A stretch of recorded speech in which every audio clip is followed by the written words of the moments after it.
Welcome to Stuff You Should Know, a production of iHeartRadio.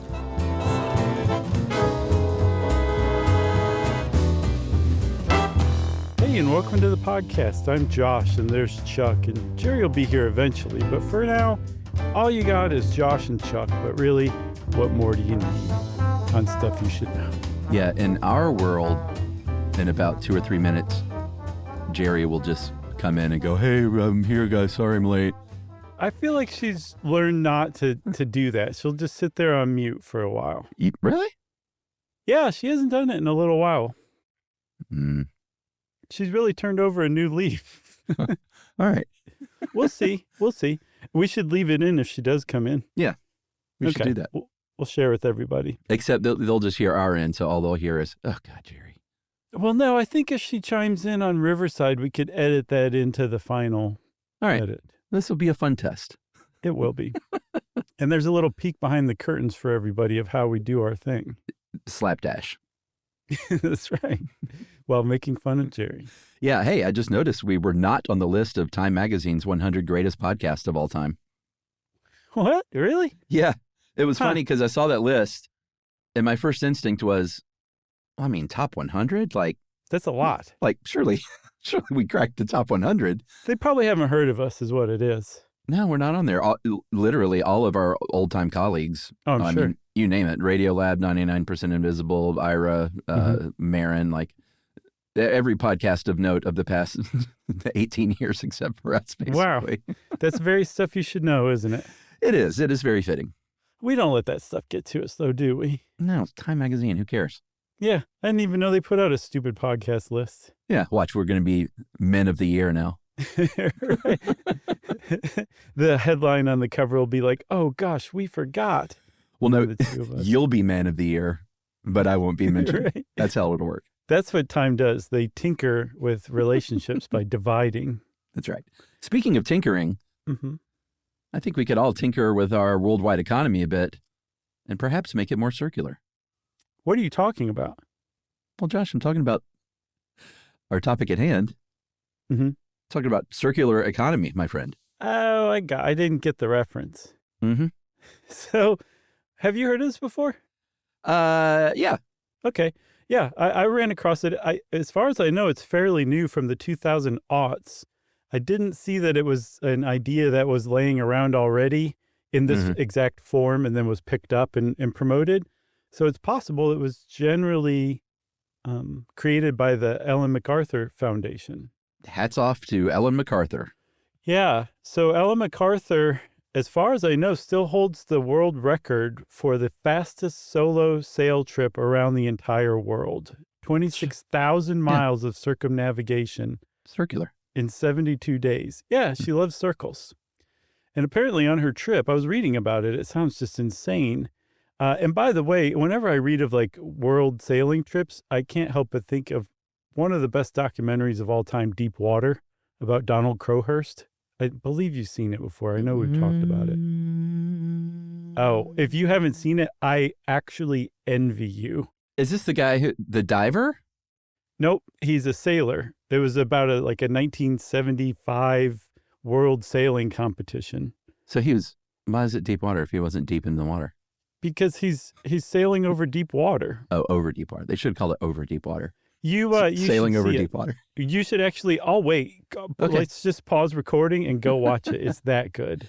I'll look into that. I've been on a documentary kick lately, so I'll definitely. Okay. I'm ripe. Time would put this one on their top 100 documentaries of all time, probably. Yeah.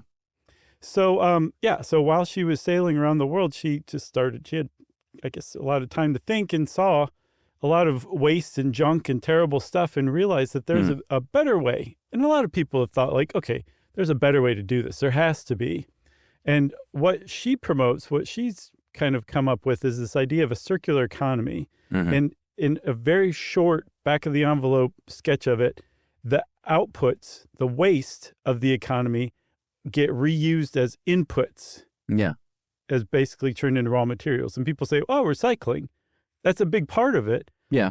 But as far as the circular economy is concerned, we idealize recycling. We're like, that's the best you can do. They're like, that's actually the least desirable out of all of them. There's a bunch of other stuff we can do instead. So circular economy. Yeah. I mean, it sort of aligns with the whole reduce, reuse, recycle ethos. Mm-hmm. I think we could best explain it by maybe starting with what we generally have now, which is linear economy. Mm-hmm. And that's, who helped us with this, Dave? Yeah, Dave helped us. Yeah, it smacks of Dave. Mm-hmm. But Dave calls it, and Dave didn't invent this term, but it's a take, make, waste economy system where you take resources and, whatever, like cotton or any kind of raw material, you make something into that to a product to sell to people. Mm-hmm. And then that thing maybe generally quickly wears out and you throw it away. And it goes into a landfill. It's very, it's kind of the worst possible scenario you could ask for if you care about planet Earth and people and the world and animals and nature. And it's linear because it goes in one way. You have something, you make something, and then that thing wears out and you throw it in the landfill. Yeah, you take the cotton that you grow, you make it into a car, you drive the car into a landfill and jump out right before it goes over the cliff. That's what everybody does. That's right. So you left out kick back and watch the money roll in, because that's ultimately what the biggest challenge to implementing a circular economy is. One of the biggest ones is that the linear economy that we have set up, that's been around since the Industrial Revolution, is a money-making machine. And it's easy to criticize when you sit there and look at all of the terrible waste and pollution and inequality that's been generated from it. You can also say, yeah, this wealth has funded a lot of science. It's improved a lot of living conditions. Even the poorest people in America are living high on the hog compared to the poorest people in other nations. The wealthy nations have really done well for themselves with the linear economy. And again, that's a big reason why there's a lot of reticence to transition to something different. Yeah, for sure. There are some, notable, I'm trying to think of a term we could come up with that labels, instead of a gold star, like an industry that gets the opposite of that, like a turd pin or something that you wear. I hate that word so much. Turd. But yes, that would work very well. Do you know what makes turd worse is that it's spelled T-U-R-D. Yes, that definitely does make it worse. Everything about that word is so bad. Yeah, totally. Turtly. So the four sectors that are sort of the worst are food, electronics, consumer goods, and construction. Food, obviously, and we're going to get into these, more specifically as we go on. But generally speaking, food is a pretty terrible sector. And we've talked about food waste before. But it's not just the food waste that's like tossed by grocery stores and restaurants and stuff like that. But it's also, a lot of places still are just using those single-use bags. And people are like, sure, double bag it, triple bag it. I don't want my tube of toothpaste to fall through that thing into the parking lot. And then all the packaging that goes into it. And we've covered all this stuff in various forms here and there. Unsustainable farming, electronics. Don't even get me started on electronics recycling and electronics that are basically impossible to repair or get repaired. Well, they're designed that way. We did an entire episode on that, planned obsolescence. And nothing gets me more mad almost. Yeah, when a company purposefully designs a product to break in a short amount of time, like they'll put some sort of sensor or electrical component next to something that generates a lot of heat so that it degrades faster. Like, it's designed to break for you to throw away and then go buy another one. That's a big problem. Yeah, like you said, with electronics, but clothing is another one too. It's designed to just be worn. You buy it cheaply, you wear it for a little bit, you throw it away. And like you said, we'll talk more about this stuff later, but my eyes started popping out when I was reading about clothing. Yeah, that's one for sure. And then construction, a lot of resources used in construction, and, basically construction materials. Anytime we've done any sort of like renovation project, because, we live in like 100-year-old house. So instead of moving, we kind of stayed and fixed it up over the years, at first by ourselves and then with, the help of contractors and such. Mm-hmm. And as you know, you've been through stuff like that. It's like when that construction dumpster pulls up, we do everything we can. We fight tooth and nail to give stuff away. Like, hey, can you put all these awesome 100-year-old bricks out by the sidewalk? Someone will take them. And, they will acquiesce. They hate dealing with us. because they just want to throw that stuff in the dumpster. But we've managed to get rid of we're going through a little thing now, and I had this really awesome screen door, and they were literally throwing this really nice screen door. It was like a good one. It wasn't just like a $40 screen door. It was like a Prada screen door? No, it was Gucci, I think. No, but it was like from a Craftsman company for Craftsman homes. It was sort of like an upscale screen door. Mm-hmm. And they were throwing it in the trash, and I almost tackled the guy. And I put that thing out there, and it was gone in an hour, and I bet. Just little things like that make me feel like, oh, God, I could have saved one little thing from the landfill. Nice work, man. And not for a pat on the back, but you know what I mean. It just, you still deserve it. It just kills our conscience is just burning up when they're throwing away even old wood and stuff. I try to take that stuff to the camp and burn it. You know what I found when you're dealing with contractors and subcontractors? If you want them to do something, you have to tell them directly in a kind of an authoritative voice, and then finish with chop chop. Yeah, and also stand there and watch them, because as soon as you leave, they'll just say like, whatever, dude. Yeah, for sure. Yeah. For sure. Okay, so you guys out there listening probably have bloody crescent-shaped fingernail marks on the heel of your palms from hearing all this stuff. So just settle down, relax a little bit, because now we're going to tell you a little bit about an alternative to that, the closed-loop model, not linear, circular, the circular economy. And it basically says it takes a look at everything wrong with the linear economy and fixes it one by one. And it's like there's a lot left open. It's not like this is just a completely ready to go economic model that's going to solve every single problem, and it's not going to create any other problems. It's more we're at the most conceptual stage that is being presented to people to say, hey, there's another way, and here are some of the ways we can do it. Yeah, and it's sort of just the opposite of everything we were just saying. Instead of planned obsolescence, there's a planned permanence. Like, hey, let's make something that lasts for a long time. That's one. Make something that's repairable. That's another. Mm-hmm.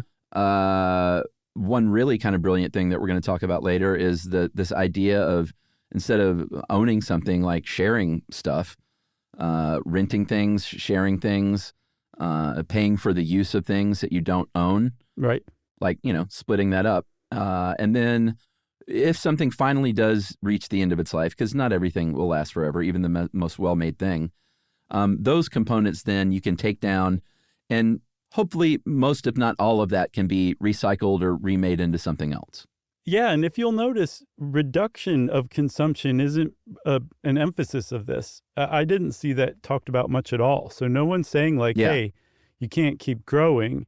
It's just that the stuff that you're creating needs to last much, much longer. Yeah. And the greatest thing you can do is to keep it as close to the consumer as possible, right? So let's say you have a hammer. Everybody knows a hammer breaks like the second time you ever use it. Would you hammer in the morning? More the evening for me. Okay. But I would do it all over the land. All right. So when you take a hammer, I was kidding about it breaking, but if you have a hammer and you don't use it a lot, the best you could do is give it to somebody else who is going to use it more, rather than throw the hammer away. That's a terrible example. I know people don't really throw hammers away, but keeping it reused so that there's no inputs or very little inputs, that's the ideal. The more inputs necessary, taking it apart, transporting it somewhere, putting it back together, refurbishing it, that is the least desirable, even though that's still within this scope that we currently have in the linear model, that's like the best you can do. Like recycling. Recycling is the last thing you want to do.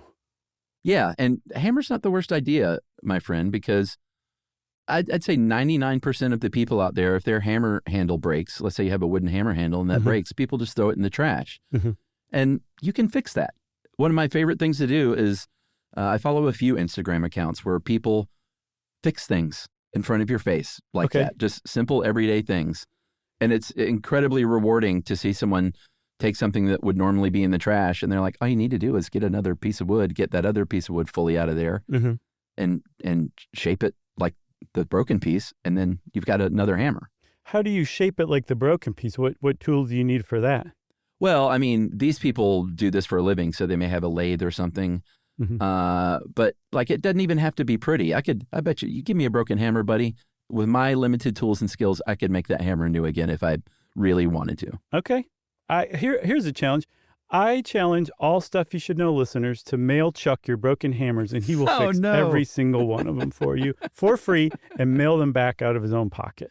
That's right. Send it to Top 100 Podcaster at 123 Lane, Atlanta, Georgia. Should we take a break? Yeah, let's take a break. All right, we'll be right back.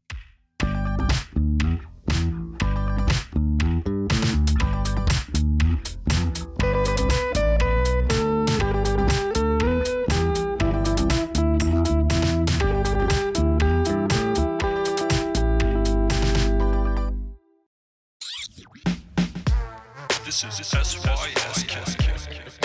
The purpose of this record is the purpose of. So far, basically what we've been saying are all good ideas. Very few people are like, no, I want to throw my hammer away. I get the deep satisfaction throwing that broken hammer away. Most people just don't want their hammer to break, which again is addressed, like making products planned for permanence, making them just better rather than cheaper. But all of this stuff like is going to take a complete shift in how we view economics, how we view growth, and also how we view consumer behavior. Because we're in a linear model right now, and the basis of the linear model is making it as easy as possible for you to buy and use and throw away, get rid of whatever product it is you're buying, whether it's potato chips, a hammer, a cotton for a car, whatever. You're going to get me every time, by the way, if you keep going back to that well. Yeah, but, there are examples of things and companies that are and have been doing this. Dave looked down on his kitchen table and saw an aluminum can and was like, hey, there's a good example right there. Aluminum is a very recyclable thing. Yeah. And thankfully, it's being recycled at pretty good rates. It depends on where you are. If like you're in Brazil, that's about 100%. If you're in the USA, about 65%. But the average aluminum can that you're going to purchase in the United States is made from about 71% recycled material. So we're doing okay there. That's a good example. We're doing great. It's a great example. It's probably the top example as far as the United States goes. People tend to recycle cans, and they're easy to recycle. So we have a process and an infrastructure that makes the whole thing fairly low-hanging fruit. And because aluminum cans are light enough but also compactable, you can transport a bunch of them, so it's worth your while to transport them from a pickup site to like our actual recycling center. It's just checking all of the boxes. Even still, though, you see, with as easy as it is, 35% of those aluminum cans just get thrown away in the trash. Who's doing that? A lot of people. I mean, a lot of people do that. Yeah, I know it's kind of nuts, but that is the case. So that right there just kind of goes to show you, like, that's where the consumer behavior needs to change. Everything else is basically in place for us to recycle all of the aluminum cans that we have.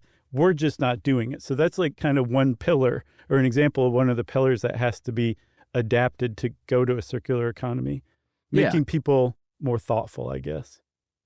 Good luck, buddy.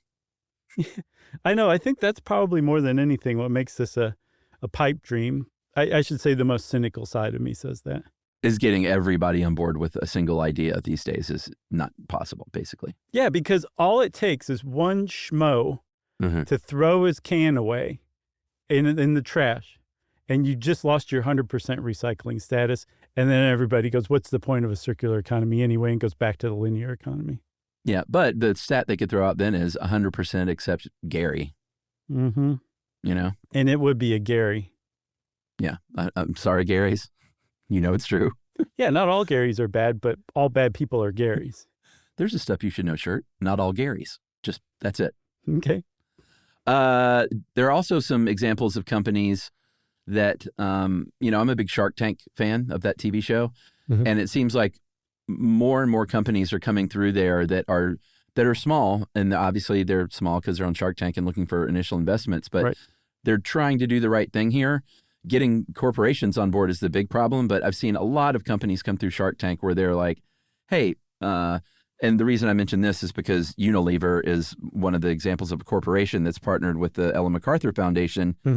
They're reducing plastic waste, and they sell a ton of stuff. But like when they're selling detergent and stuff like that or shampoo, now they have programs where you're like, hey, send in your empty shampoo bottle and we will fill that thing up and send it back to you, or get it in concentrate, stuff like that. And there's a lot of like Shark Tank companies that are doing similar things, including cleaning products, where they're like, hey, there's a better way to do this, where you're just not, even if you're recycling that plastic, just burning through these things on a daily and weekly basis and tossing it in the recycling or worse, trash. For sure, right. And I think like entrepreneurs creating small businesses and focusing on like one thing that is sustainable, reusable, whatever, that's how larger corporations start doing that stuff, because they buy those smaller corporations for that idea and implement it company-wide. Yeah, hopefully. So that's great that those people are out there. Or they squash it. Yeah, or they squash it.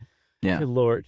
I just want to tell everybody we should say hi, Jerry. Jerry's here, everyone. Oh, I was wrong. Yeah, I saw that I did not see a single shampoo refilling station in the U.S. I found them in Indonesia, Mexico, Philippines, and Pakistan so far. I mean, that's even better, because then you're not, mailing stuff, because that's another type of waste, is like just mailing the empty bottles and having that mailed back. Yeah, I agree.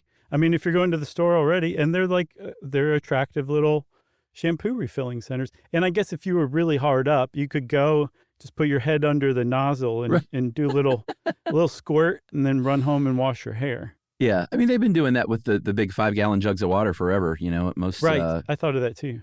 Yeah. That's a good thing, because those things are huge, and just swapping those out and refilling them, it only makes sense. Yep. There's a Dutch company called Niagara, which is, again, backwards.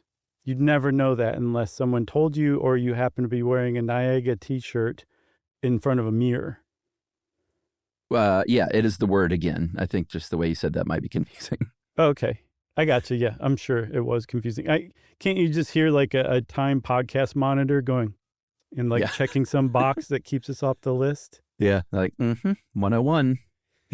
So if we're lucky. So this company, they're Dutch. They targeted carpets and mattresses. And those are two of the worst offenders as far as, at least as far as textiles go, but maybe as far as all products go. Yeah. Because they're big, they're essentially impossible to recycle. They're very, very hard to recycle. And people throw a lot of them away.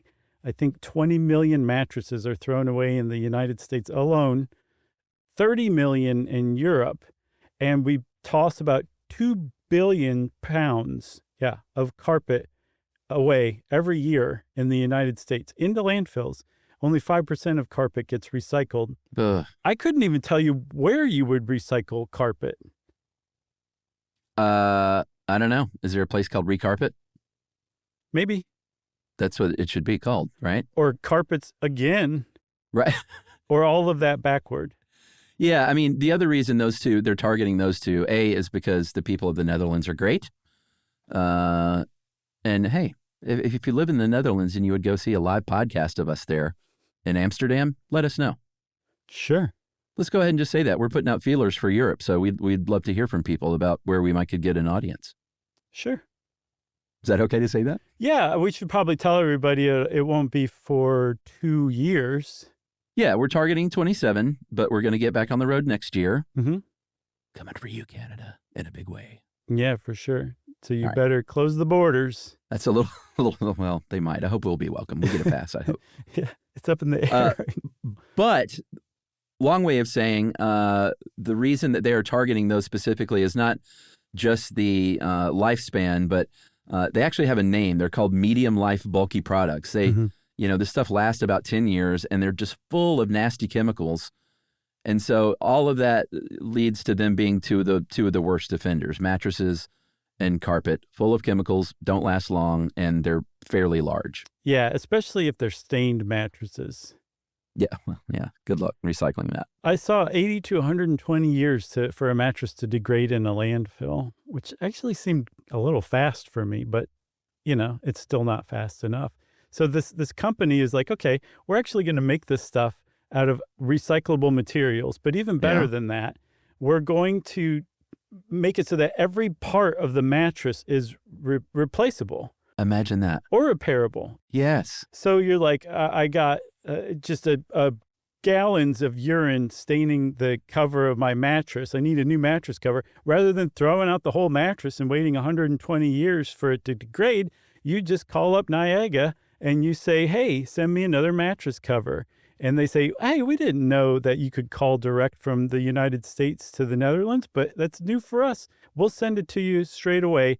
And they send it to you, you put it back on, and there's no urine whatsoever until the next time it happens. That's right. But they say, what's the magic word? And you have to go, again. Right. Like it's like a 2-year-old. Yeah. Again. Yeah. They do actually do that. It's great. And we'll look at other Dutch companies because they're doing the right thing, it seems like, in a lot of ways. Mm-hmm. One key to all of this is design. If you have a linear economy, which we do, like we said, it's purposeful. It's designed in such a way to make it, either obsolete or just, a mattress that can't be recovered or whatever.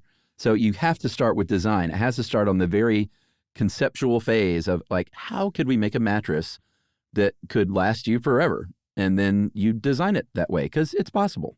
Yeah, and design doesn't just apply to products, although that's the easiest thing to do is to say, okay, how can I design this product to fit into the existing recycling infrastructure or design it to be reusable or repairable? That's the easiest one. We also, though, need to design our recycling infrastructure to make it easier to recycle products that aren't designed to be recycled. So there's a lot of design that has to go, but you're right, like it has to be a conscious choice. And Dave points out something I think is important too. Waste is a conscious choice too. Like when your little like mini bag of Lay's potato chips, when you're done with it, you throw it away. It was designed to be thrown away. Like that was a decision that was made by the package designers. They didn't do anything to try to make it recyclable. They decided that the best thing for you to do with that package is to throw it away. And as much as you hate it, you have no choice. Your choice is to buy those Lay's potato chips or not buy them. And some people are starting to based on the packaging. So some companies are starting to wake up. But for the most part, people are like, I don't want to think about the packaging that my potato chips come in. I have so many more bigger pressing issues right now that if you can just make it so that the people don't have to think about recycling it, then you're onto something.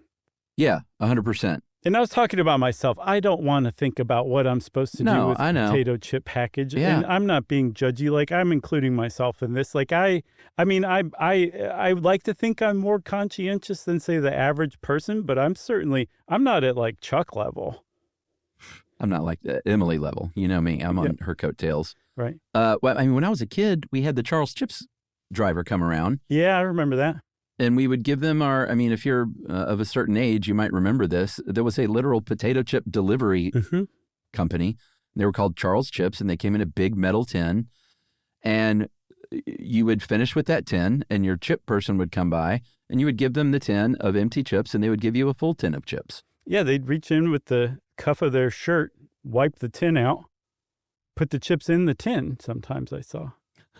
Yeah, and obviously, again, there's still waste with the delivery truck and stuff, so save the emails. But we're talking about, we're not idealizing it as perfect. We're just saying, like, it's a better thing than what we're doing now, which is those little foil bags sitting in landfills. For sure. And, yeah, that's another thing, too, is because this is kind of conceptual and not every issue is being tackled right out of the gate with it, like energy use is a big part of it. So they obviously are like, well, we need more renewables. That's kind of a no-brainer. But it's important because not everything can be done with renewable resources. Some stuff just requires fossil fuels. Some stuff, say, requires nuclear. So you have to be able to design those power plants or those industrial smokestacks so that that stuff's being captured and reused as an input somehow. Right, exactly. And you talked about educating the consumer, but and it's not educating the corporation because they know this stuff. They do it on purpose for a reason, like you said. But it's more about like companies coming along where the end user isn't the single focus. They take a more macro view and say, well, there's something bigger at work with these products we sell, and that's planet Earth and Mother Nature. And while the consumer is important and we want to give them a good product, we can start from the beginning and design something that has less of an environmental impact, designed to fit within these recycling networks, like, aluminum, like you were talking about, like once those are up and running. And a big one that I didn't even think of that Dave pointed out was like, do you need this new product? Yeah. Does the consumer need it? Or is it just like, hey, I think we could boost sales in Q3 if we released a slightly different version of this dumb same thing? Right. So you kind of mentioned something where like using something like leasing or renting something can also be applied to things we don't normally think of as what we lease or rent, right? Right. One of again, a Dutch company called Bundles is basically they come to your house. They'll bring you your dishwasher or your washing machine or your dryer or your coffee maker, or you can bundle it all together. Hence the name. And they're going to bring you a really high-end Miele sustainably manufactured appliance. And you're going to have this thing in your house, and you don't have to lift a finger other than to use it. This company brings it, they install it, they come by and maintain it. When it's done, when you're done with it, say you're moving and you can't use it anymore, they're going to come pick it up, they're going to refurbish it, they're going to bring it to somebody else. It's like really circular. And the way that you are charged for it is by the number of washes you I guess, carry out. I guess that's how you talk about laundry. You carry out a wash. It is called a pay-per-wash model. And the whole basis of it is Wi-Fi. Like your washing machine is connected to their servers, so they're tracking how many times you're washing. And then from what I can tell, you get a monthly bill based on the amount of washes you did, the amount of use you did for that, or you use for the washer or the dryer or whatever. You know what my takeaway here is? What? You've never washed your own clothes, have you? That is not true. I'm actually kind of good at my own clothes. I had to get good because I don't know how I do it, but there's not a day that goes by that I don't get a spot on one of my T-shirts. So I've gotten good at salvaging T-shirts. Same. It's incredible how stained my T-shirt gets on a regular basis. And I do believe you can carry out a wash like nobody's business. Do you use Shout? That's what I use. I shout it out. It works really well. I use, and I hate having to use it, but my friend from that has been working in wardrobe departments in Hollywood for 30 years said Zout is the one. I've not heard of Zout. Why do you hate to use it? Is it made from coal? It's just one of those disgustingly smelly products. Is it naphtha? I don't know, but no, I mean, they mask it. It smells like, just really, really, really, really heavily fragranced stuff. I gotcha. Yeah. And we're not down with that. So it gets out of spot, but it'll taint. You got to wash it by itself. It'll taint your whole load. Should we take a break? Yeah. All right, we'll take a break and be right back.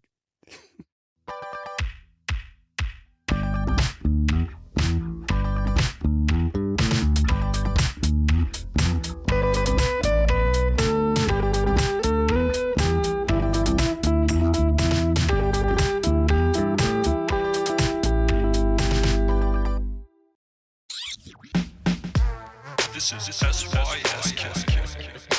The purpose of this record is the purpose of. All right, we're back. I did want to mention one thing. We had to take a quicker break.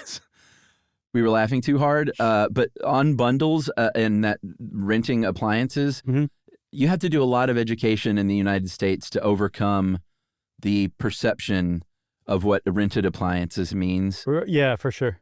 Because we grew up in it's probably still the same way as Gen Xers, where appliance rental was something like you did if you couldn't afford to buy stuff, like you rented your TV or whatever. Right. You're like, oh man, that means you don't have much money to buy a TV. But there's a better way. And I wish they had this here, man, because we've had some really bad appliance luck. Yeah. And it makes me so mad because this stuff's expensive. I would love to rent a washer and dryer. Well, I'll rent you mine. I've heard they can carry out a heck of a wash. Yeah, it's part of the American dream to own your own washer and dryer. And Not me, man. You know, I hate those things. the government can take it from your cold dead hand if they Right. try. Yeah, it's definitely part of American culture. Is you own your stuff. It's yours. Let's talk about food, though.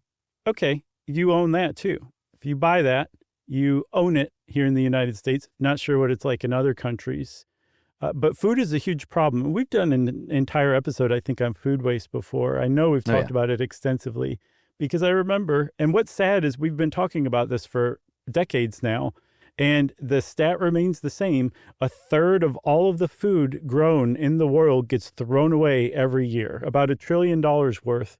And mindless amounts of water and fertilizer and labor inputs just wasted, not just in the face of all that loss of like money or resources, but it doesn't even get diverted to the poorest people in the world who are starving.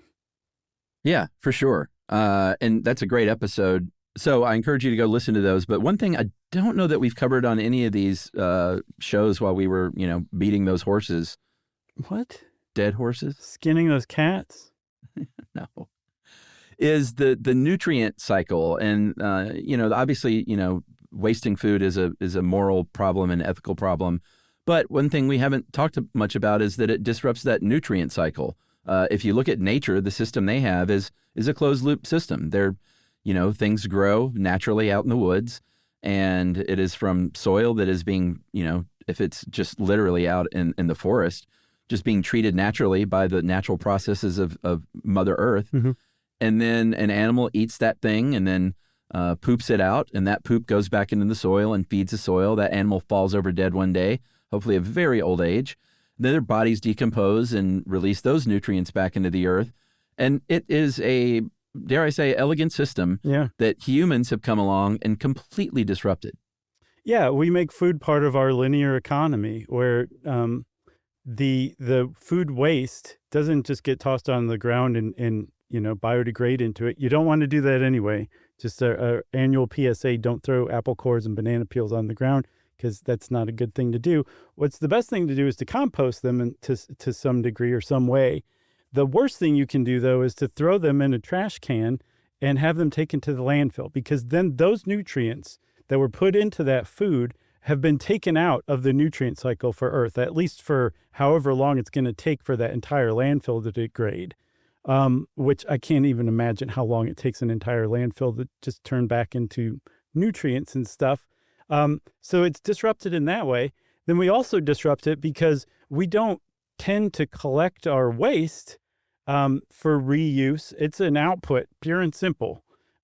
We don't put it back into the system. So there's two ways that we disrupt the nutrient cycle with the way that we treat our food. Yeah, totally. This may be part of a suite, like a playlist one day, because I just realized we've done things on sewage recycling or sewage treatment plants. We've done them on landfills. So maybe we should do like a little green playlist one day. Yeah, we got one on permaculture that was pretty great. Yeah, totally. Before we move on, I should say some of those what are called biosolids, treated sewage, it does get reused in some cases. Have you ever used Milorganite? Why do I know that word? I think we've talked about that. It's a miracle fertilizer. It does wonders for your grass, especially if you pair it with an inch of water flooding your grass. But it's these little particles, and they smell, but not smell the way you would think, because they actually are treated sewage from Milwaukee's municipal sewage system. But it's like a nitrogen boost it's fertilizer for your lawn. It's insane how well it works. It's cheap, and you're reusing waste from the good people of Milwaukee. Well, that's great. And you can get it almost anywhere. It's very abundant and easy to get, and I highly recommend it. I'm down to 0 grass now. Oh, you could use it on basically any plants. So if you have plants that like nitrogen, you All can right. toss a little Milorganite on there. I'll pass that along to Emily. I'm sure she knows about it. 0 grass. Is your entire lawn just or your entire yard just covered with high-end antique screen doors? That's right. It's a good look. I'll bet it is. I'll bet it's a little wobbly though, right? Walking around on Yeah. it? Or are they It's a just little for weird. looking? No. You walk on it. Okay. So Ellen MacArthur's foundation is looking to correct this and making basically investing in the biological cycle of the circular economy, like making this a part of it too. And composting is an obvious one. But one of the things that is pretty amazing is called cascading. That is reusing food waste to make other things. And there's a Dutch company called Peel Pioneers, because in those in fruit peels like orange and lemon and stuff like that, that's the best stuff is in that peel, the zest of those things and the essential oils that you get from those peels. Like, that's the gold, man. And people are throwing that away or composting it, which is okay. But how about taking those essential oils and actually making other products out of them? And that is what Peel Pioneers out of the Netherlands is doing. Yeah. And you can find cascading in a lot of different food companies, but that's a great example, because orange essential oils in particular are used in a lot of different other products. So you can have a pretty successful business just harvesting the scraps off the floor of an orange juice processor, you know? Yeah. Converting stuff to biofuel is another pretty obvious one. Yeah. And then anaerobic digesters. I'm putting a lot of hope on anaerobic digesters in the future, where we just figure out the microbes that eat this stuff, or these microbes eat this kind of plastic, these microbes eat this kind of oil, and just unleash them on all sorts of stuff and then reuse their byproducts as inputs. I really hope we reach that future. That to me is like the greenest of green. Yeah, we've talked about that too. I can't remember what episode. I can't either. We'll have to use that Stuff You Should Know transcript search tool to find it. I feel like it was like someone was using worms to do something. Doesn't that ring a bell? It might have been a biofuel app. Yeah, maybe so. We'll look it up. Can we talk about fashion? Yeah, this is just crazy to me. I think we should do an entire episode on fast fashion, but we can hit some high points, I think. Yeah, fast fashion is sort of an environmental nightmare and a humanitarian nightmare, because they're made in sweatshops for very little pay by people, making very little pay. They are sold very cheaply. Cheap synthetic materials are used, so all the inputs are bad. They don't last long, and it's an environmental nightmare, basically. I think the fashion industry is the second largest consumer of water. That has to be behind the factory farming, right? Yeah. And it produces 10%. The fashion industry produces 10% of the global CO2 emissions total. Yeah, and 85% of all the stuff that the fashion industry makes ends up in landfills, not recycled, landfills. 85% of all the clothes made in the entire world. There's another issue with it too.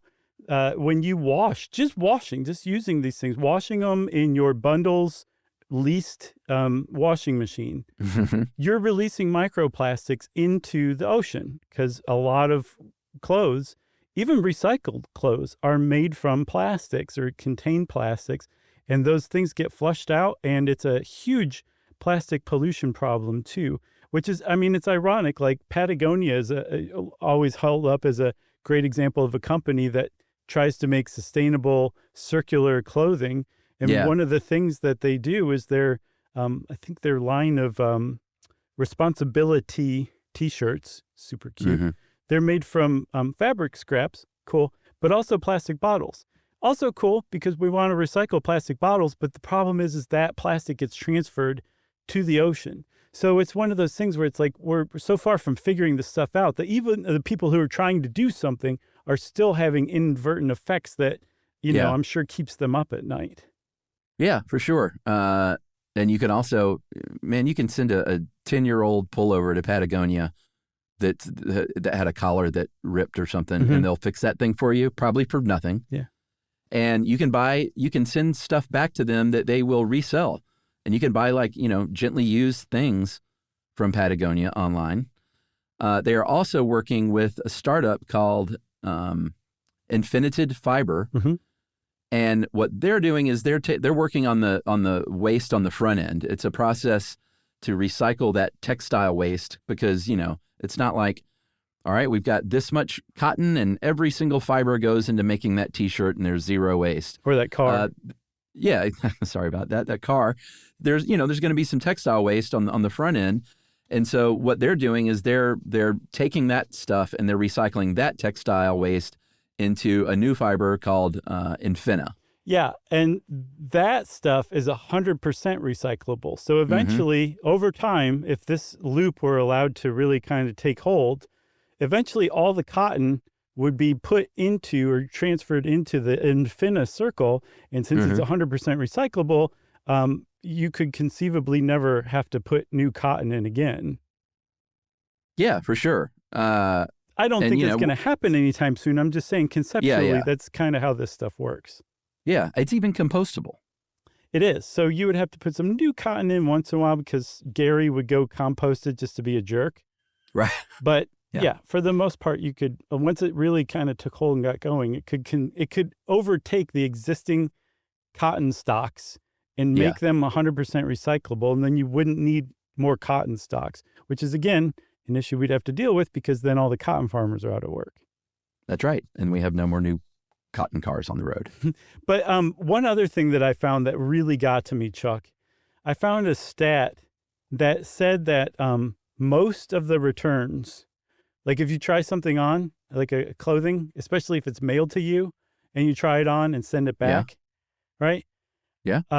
Most of those things are thrown away into landfills. Yes. What? 9.5 billion pounds of just clothing returns alone were put into landfills in 2022 alone. Unconscionable. Yeah, and the reason why is because companies are like, I'm not going to pay somebody to fold this thing back up, put the pins back in it, put it in the plastic and make it new again so that I can sell it.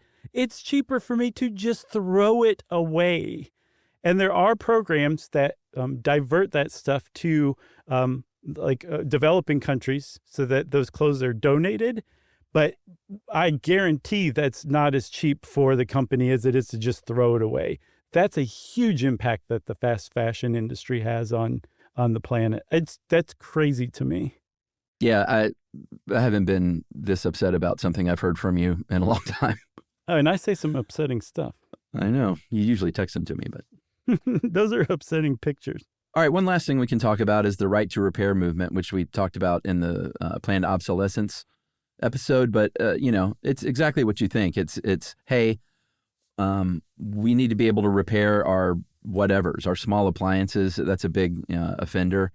A lot of companies are saying, because, I don't know if we covered this part, but because I don't remember why companies didn't do it, or at least why they say they don't do it. Mm-hmm.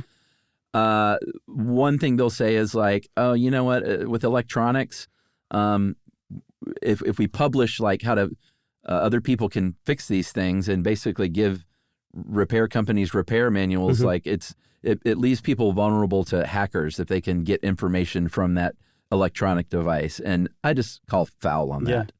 That sounds like a bunch of BS to me. They're like, don't forget hackers. Hackers are going to get you. Mwah. Yeah, because you want your your iPhone fixed. Right. And you can't. I have a Acer Swift laptop that I love, but it's I've tried to replace the battery before, and it's designed to not replace the battery. You cannot replace the battery. And obviously the battery's the first thing that goes out. It's infuriating. It is infuriating because it's like they made it so that you have to get rid of your laptop and get another one. It drives me nuts. So if you put all this together, Chuck, like electronics companies successfully lobbying against right to repair laws, companies using planned obsolescence left and right, people like Gary just throwing their stuff away to be jerks. Like how can this even be implemented? I can't see it happening, at least in the United States. I know the EU is really taking some strides toward this stuff, and hats off to them. But in the United States, I can't, in the in the foreseeable future, like as far as I can think out, I can't see this being implemented. No, I mean, certainly not now with what's going on in our country. And that I'm not trying to get too political, but that's just the fact. It's not only not a priority for our current administration to invest at all in something like a circular economy, but it's not even on the radar. Right. Or it's outright being squashed. Right. Even more disturbing is that even outside of the United States, globally speaking, recycling or secondary materials being put back in as inputs is actually on the decline by significant numbers. Yeah, we're headed in the wrong direction. Right. Even though Dave points out that like social media posts and articles about circular economy have tripled in the last 5 years, so there's more awareness, but we're going in the wrong direction as far as actual, feet on the floor kind of stuff. Yeah, and consumption keeps growing and growing and growing. Apparently, from 2018 to 2024, we consumed 500 gigatons of material. That's everything, raw material, finished material, fossil fuels. And that is 28% of the total amount we consumed in the last 125 years. Yeah. So it's just growing exponentially. So, there's a lot of stuff to overcome. You might say it would take like an authoritarian government to implement this kind of thing. And it turns out China has committed to creating a circular economy for themselves back in the 2000s. And apparently they're focused right now on automotive remanufacturing, which is essentially taking old cars and refurbishing them and their parts, selling them like new at a discounted price because they're refurbished. Oh, okay. So I guess keep an eye on China and the EU to see where things go. Chuck laughed a little bit, but his laugh was dripping with, okay, let's go to listener mail. So he just unlocked listener mail. It is a correction on a correction. So we heard from quite a few people about the most famous Brant Fordian. People wrote in and said, Alexander Graham Bell, forget Gretzky and Phil Hartman. Alexander Graham Bell was not born in Brantford. So this is from Joel. Hey guys, probably not the first person to say this, but I'm correcting your email correction that claimed Alexander Graham Bell was born in Brantford. He certainly lived in Brantford. So they claim him. He was born in Scotland and moved to Brantford as a young man. Yeah. I guess at one point in his life, he would definitely say he was from Brantford. But that's not where he's from. Love the show. That is from Joel Dawson. Very nice. So I guess Phil Hartman moves back up to number 2. I guess so. And you know what? Whenever someone sends in their business or something and it seems pretty cool, we like to tout them. Yes. And Joel signed his with freespirittours.ca. So I'm looking now. It looks like paddling and stand-up paddleboarding, caving, forest therapy. Awesome. Wine tastings, woodness wellness. Wow. Also, I want to shout out Witchbolt again. Did you see Witchbolt got in touch with us to say thanks for the mention on the alchemy episode? I did not see that. They did. He did, I should say. He got in touch to say, hey, you guys want some t-shirts? Thanks a lot. He's been listening for 15 years. His name's Nick. He's been a listener for 15 years. Witchbolt has. Remember the Dungeon Synth guy? Yeah. So he wrote in and I was like, I'm actually a little starstruck right now. So there's like this big circular love fest going on. Not a circular economy, but a circular love fest going on between Stuff You Should Know and Witchbolt right now. Yeah. All right. Well, if you want to get in touch with us like Joel or Witchbolt, you can send us an email too. Send it off to stuffpodcast@iheartradio.com. Stuff You Should Know is a production of iHeartRadio. For more podcasts from iHeartRadio, visit the iHeartRadio app, Apple Podcasts, or wherever you listen to your favorite shows.